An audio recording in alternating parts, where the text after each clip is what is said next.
Salam sejahtera untuk kita semua. Perkenalkan, nama saya Seri dan saya adalah mahasiswi Universitas Cyber Asia, Prodi Ilmu Komunikasi. Dalam kesempatan kali ini, saya akan sharing dan menjelaskan beberapa aspek yang perlu diperhatikan dalam pelaksanaan public speaking and presentation. Adapun aspek-aspek yang akan kita bahas yaitu aspek komunikasi verbal, aspek komunikasi nonverbal, aspek artikulasi dan intonasi suara, aspek mengenal audiens, dan aspek-aspek lainnya yang berkaitan. Pertama-tama, apa sih public speaking? Public speaking dapat diartikan sebagai kemampuan seseorang dalam melakukan seni berbicara di hadapan khalayak ramai. Selanjutnya, bagaimana pengaruh aspek yang telah disebutkan sebelumnya dalam pelaksanaan public speaking itu sendiri? Yang pertama, yaitu aspek komunikasi verbal. Aspek komunikasi verbal memiliki pengertian yaitu perbendaharaan kata yang cukup menggunakan suara dan bahasa untuk menyampaikan pesan yang dimaksudkan pembicara kepada audiensnya. Aspek ini perlu diperhatikan oleh pembicara, dikarenakan pilihan kata dan kalimat yang akan digunakan akan mempengaruhi pemahaman dari audiens yang dituju. Pastinya, setiap pembicara mengharapkan para pendengarnya mendapat perspektif dan pandangan yang sama dengan pesan yang ingin disampaikan. Selanjutnya adalah aspek komunikasi nonverbal. Pada aspek ini mencakup segala hal selain kata-kata, seperti halnya postur tubuh, penampilan, bahasa tubuh, dan gerakan mata pembicara yang membantu menekankan pesan yang akan disampaikan. Aspek nonverbal memiliki dampak positif pada pembicara dan pendengarnya. Pada pembicara, komunikasi secara nonverbal ini akan memberikan efek percaya diri dan pembawaan yang nyaman untuk para audiensnya. Hal ini memungkinkan pembicara memberikan penekanan hingga gambaran otoritas pada tema dalam pembicaraan itu sendiri.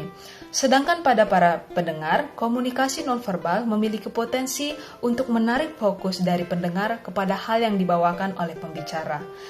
Bentuk komunikasi nonverbal sendiri seringkali tanpa sadar akan dilakukan oleh pembicara. Meski memiliki dampak yang cukup positif, komunikasi nonverbal pun harus dilakukan sesuai porsinya dan tidak secara berlebihan. Yang ketiga adalah aspek artikulasi dan intonasi suara. Artikulasi adalah teknik penyebutan suatu kalimat berdasarkan suku kata dan konsonan yang benar, atau penjelasan yang lebih singkatnya adalah kejelasan dalam pengucapan kata-kata. Umumnya, tanpa disadari, kita suka berbicara terlalu cepat ketika berbicara di depan umum, sehingga kita menghilangkan beberapa huruf dalam kalimat dan pada akhirnya membuat audiens atau pendengar merasa tidak jelas akan apa yang sebenarnya ingin kita sampaikan. Intonasi merupakan tinggi rendahnya suara, irama berbicara, dan alunan nada dari pembicara. Pada public speaking, intonasi suara yang baik adalah intonasi suara ketika kita berbicara seperti biasa kepada orang lain. Waspadalah, penggunaan intonasi yang cenderung monoton juga dapat membuat audiens atau pendengar merasa bosan. Aspek selanjutnya adalah aspek mengenal audiens. Mengenal audiens sebenarnya bukanlah hal yang rumit atau sulit untuk dilakukan. Yang perlu kita lakukan hanyalah meluangkan sedikit waktu untuk meriset latar belakang dari calon audiens kita. Hanya saja banyak public speaking yang lupa melakukannya. Mengapa hal ini penting? Dengan mengenal audiens, pembicara akan lebih memahami gaya bahasa, jenis pesan yang akan disampaikan, hingga ketertarikan umum dari para audiens itu sendiri.